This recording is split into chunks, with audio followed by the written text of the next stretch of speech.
Hello friends, welcome to my channel के study plus. दोस्तों, आज के इस वीडियो में हम चर्चा करने वाले हैं 104वें संविधान संशोधन अधिनियम के बारे में। दोस्तों, 104वां संविधान संशोधन अधिनियम किससे संबंधित है, संसद में यह किस बिल के रूप में प्रस्तुत हुआ और इस अधिनियम से किस अनुच्छेद पर प्रभाव पड़ा, और भी विभिन्न पहलुओं पर इस वीडियो में हम बात करने वाले हैं। चलिए शुरुआत करते हैं। 104वां संविधान संशोधन अधिनियम किससे संबंधित है। लोकसभा व राज्य विधानसभा में SC/ST के आरक्षण को 10 वर्षों मतलब कि 2030 तक बढ़ाने से संबंधित है। दोस्तों, संसद में यह बिल किस रूप में प्रस्तुत हुआ। दोस्तों, संसद में यह बिल 126वां संविधान संशोधन विधेयक के रूप में प्रस्तुत हुआ। दोस्तों, यह 104वां संविधान संशोधन अधिनियम से पहले यह क्या था, बिल था। बाद में राष्ट्रपति की सहमति के बाद यह क्या बन गया, अधिनियम बन गया। दोस्तों, यह इस अधिनियम से किस अनुच्छेद पर प्रभाव पड़ा।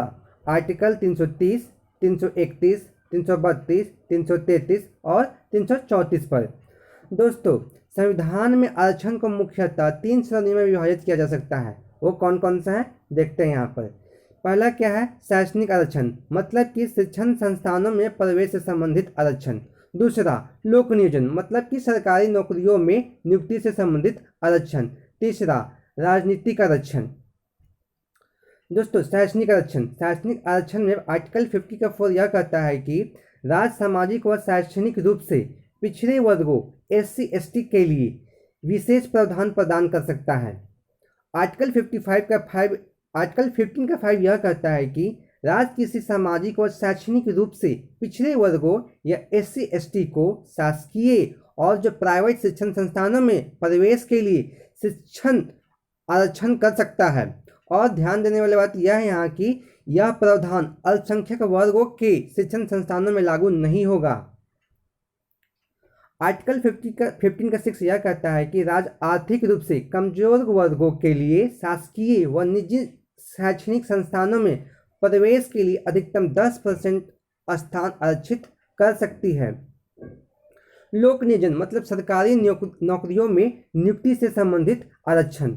आर्टिकल 16 का 4 यह कहता है कि राज्य सरकारें अपने नागरिकों के उन सभी पिछड़े वर्ग के पक्ष में नियुक्तियों या पदों के आरक्षण हेतु प्रावधान कर सकती है जिनका राज्य की राय में राज्य के अधीन सेवाओं में पर्याप्त प्रतिनिधित्व नहीं है। अब दूसरा आर्टिकल इसमें यह कहता है कि आर्टिकल 16 का 6 राज्य जो है आर्थिक दृष्टि से पिछड़े हुए नागरिकों के लिए नियुक्ति या पदों के लिए अधिकतम 10% स्थान आरक्षित कर सकती है। अब दोस्तों आते हैं राजनीतिक आरक्षण में। राजनीतिक आरक्षण में कुछ पढ़ेंगे, जैसे कि आर्टिकल 330 यह कहता है कि लोकसभा में SC/ST को आरक्षण दिया जाएगा।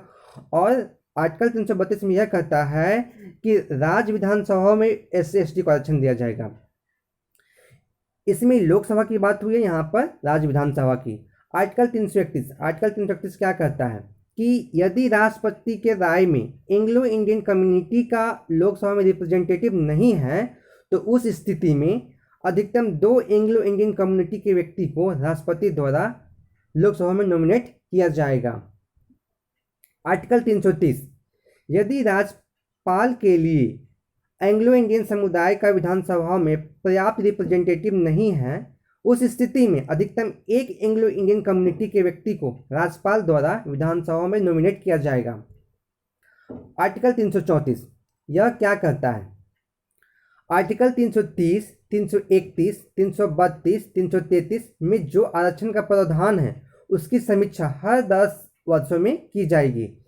और ध्यान देने वाली बात यह है कि इससे संबंधित संशोधन समय समय पर संसद द्वारा किया जाएगा।